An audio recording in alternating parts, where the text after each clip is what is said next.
Oh, hi. Um, it's me. I'm gonna wait for my one attendee. um, let's see here. It is Christmas Eve, December 24th, 2020. It's 10:35 p.m. My name is Jarrett Earl Casey. I'm at my parents' house in Ogden, Utah. And happy Christmas Eve. I'm so excited for everyone to have a safe and beautiful Christmas with their families.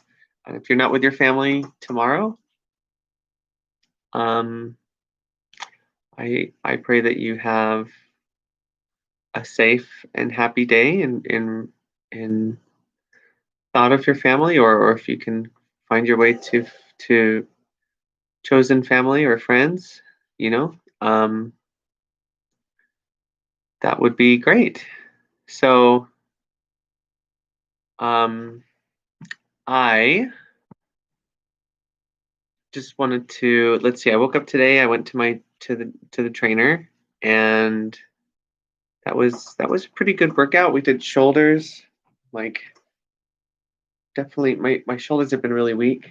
My the last 5 or 6 years, I had this calcific tendonitis here, and it hurt. So, but it's gone now, and but during that time they really weakened. So, um, so I did that, and where was it this song? I can't remember one of these.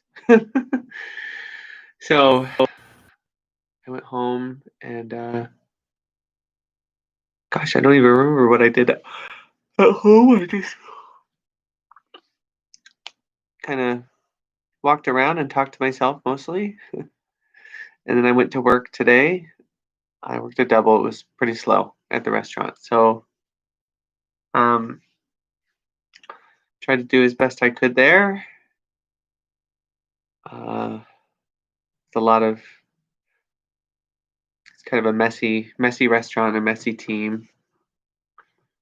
Um but I'm messy too, I guess, right? But in a different way. I just kind of can't focus sometimes and I'm a little slow. Some people would say that I'm a mess. But you know, some people, yeah, it's just a lot of negligence, I think, on that team. But I think they're just doing that on purpose. So I'm trying to navigate that as best I can. But um anyways, I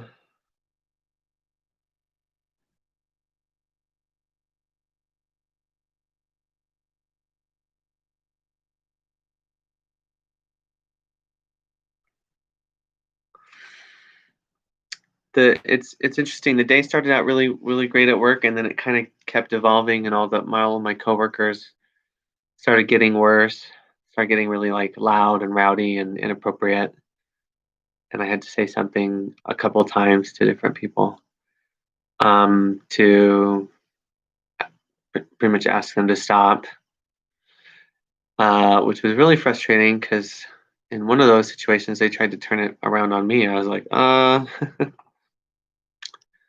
that's not gonna fly. But um, you know, I I'm hoping that it gets better. So with the coming of the Christmas holiday, I'm hoping that everyone just can enjoy the Christmas spirit and know that as we move into 2021, everything should start to get better. And of course, things can get better right now, this moment. All we have to do is choose that. So, um, when we choose to make things better right now, rather than waiting until we know, oh, they'll get better next year or next week or next lifetime or whatever it is, when we choose to make things better now, everything gets even better through time. All that is magnified, and we save time and reduce suffering and increase blessings. So now is the time to start making everything better, start making the better choices and having the better responses and honoring the better approaches. Um, but yeah, and then my mom came pick me up. Came and got the presents. I bought I bought presents for four of my family members before I lost my job, um, working from home. So doing the health savings account stuff. So I wasn't able to get a present for a couple of family members, and three actually. So I feel really guilty about that, but I'm gonna try and make up for it here soon. Once I know what my income is again. So um yeah, that was kind of my day. I'm gonna try and do this really quickly because I'm ready to go to bed here.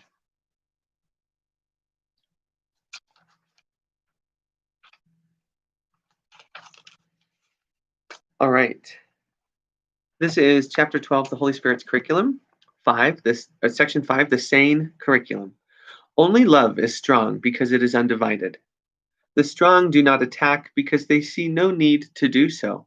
Before the idea of attack can enter your mind, you must have perceived yourself as weak. Because you, oh, I forgot that we already read this. Did we?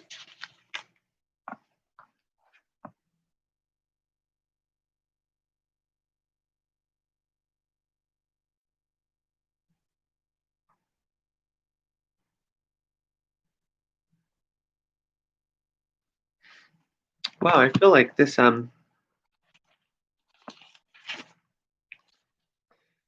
a little different than the one I have at home. So I think actually that is where we are. So before the idea of attack can enter your mind, you must have perceived yourself as weak. Because you attacked yourself and believed that the attack was effective, you behold yourself as weakened.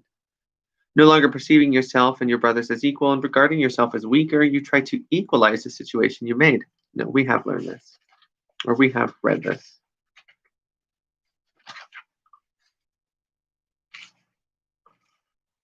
Okay, so section 6, my apologies. The vision of Christ.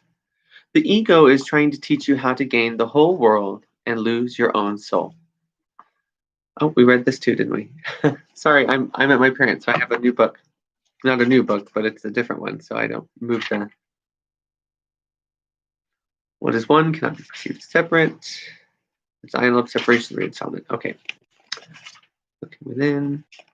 We must have. Okay, did we do looking within? I'm sorry. You're probably like, this guy. Okay, section 7, looking within. Miracles demonstrate that learning has occurred under the right guidance, for learning is invisible, and what has been learned can be recognized only by its results. Okay, this is the one we read last time. Section 8, the attraction of love for love. Here we go. What love? Love, love.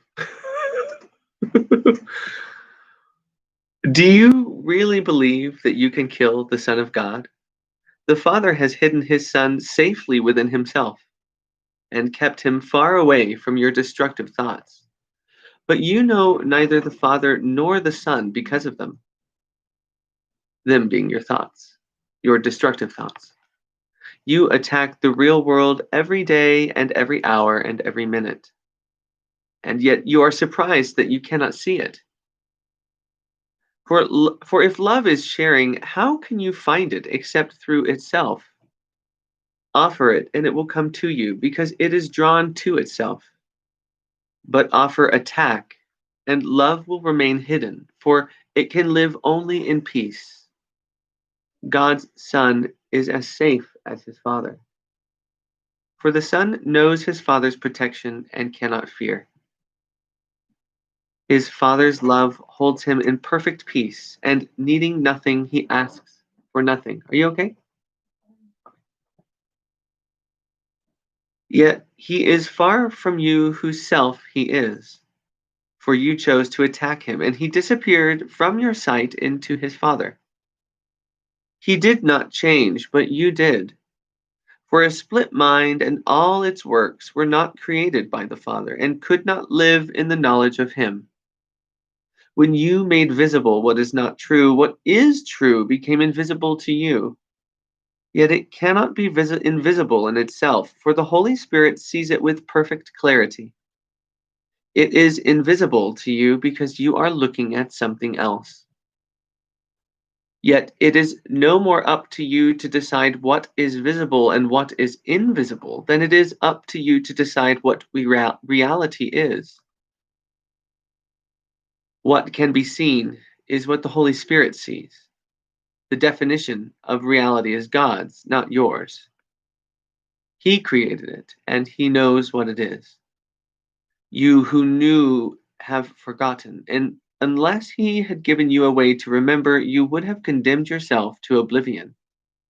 Because of your Father's love, you can never forget Him. For no one can forget what God Himself placed in His memory. You can deny it, but you cannot lose it. A voice will answer every question you ask, and a vision will correct the perception of everything you see. For what you have made invisible is the only truth, and what you have not heard is the only answer. God would reunite you with yourself and did not abandon you in your distress. You are waiting only for Him and do not know it. His memory shines in your mind and cannot be obliterated. It is no more past than future, being forever always. You have but to ask for this memory, and you will remember. God would reunite you with yourself and did not abandon you in your distress.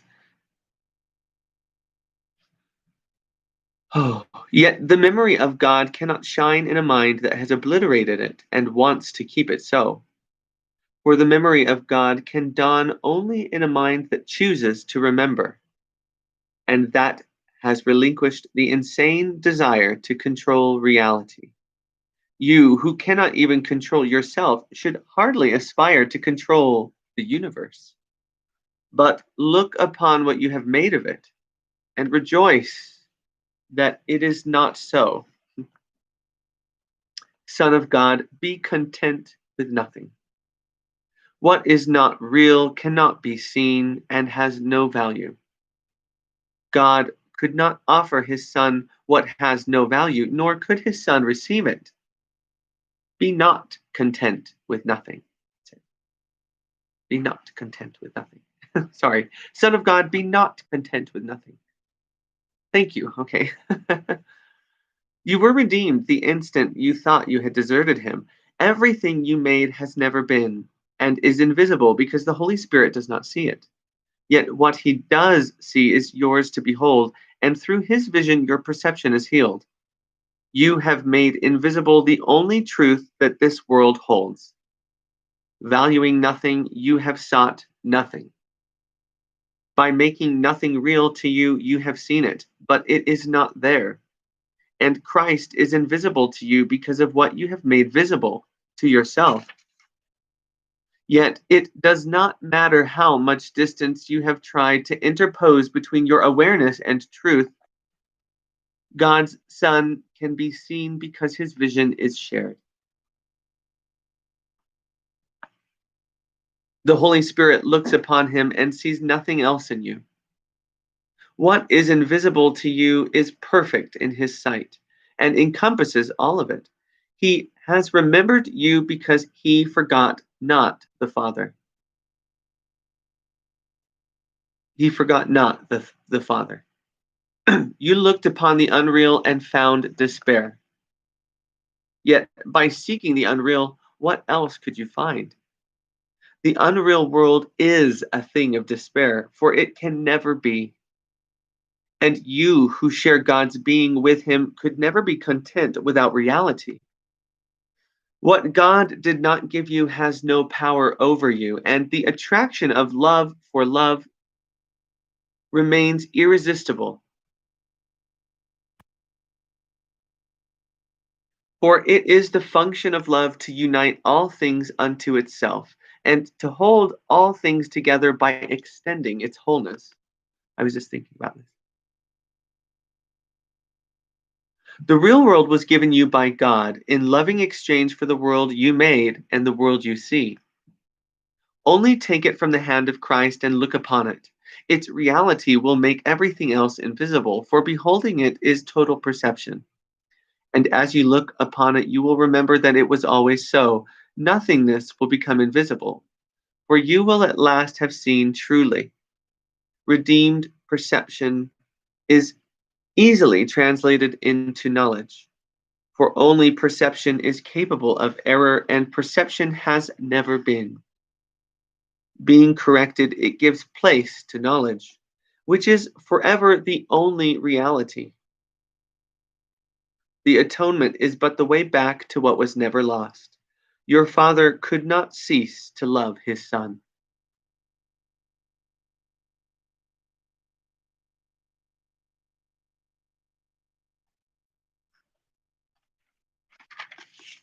Well, there you have it.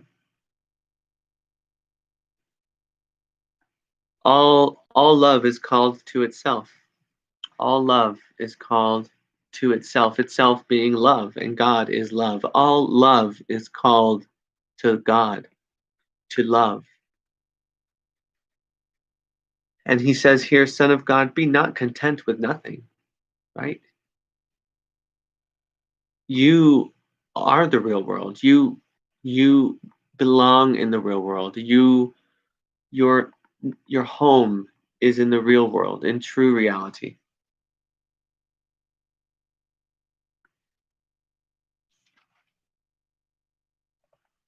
So it does not matter how much distance we've tried to interpose between our awareness and truth. God's Son can be seen because his vision is shared. The Holy Spirit looks upon him and sees nothing else in you.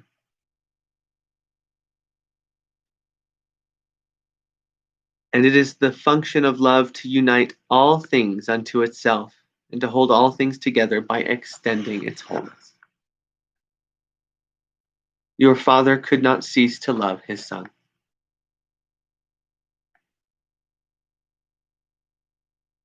Was that perfect? I think that's very nice. Sorry. I've got a lot of I just love, still strange for me having so many spirits, souls, I guess, minds, MINDS, minds connected through me, or to me, or with me, in me, or from me, or around me. Prepositional phrase me. um, it's really hard. I know this freaking camera. So tomorrow I get my new laptop, and I'm so excited to see what the new quality is. But I keep having all these voices come through, as I'm sure you've heard, and it's kind of weird. I keep hearing in my head, they're like, you need to just refind your voice and just be like one voice because your voice keeps jumping around. I'm like, I just talk, and then different voices come out, but it's me talking most of the time. No, all the time. But sometimes I'm like, man, I sound really weird saying that. Other times I'm like, oh, I sound kind of cool, but it is weird, and I'm sure it's annoying for people. But I also, oh, who knows? Who knows? But anyways, I'm gonna go to bed. Happy Christmas Eve. Have a wonderful restorative night of rest, and enjoy your holiday tomorrow. Okay? Bye. And there we go.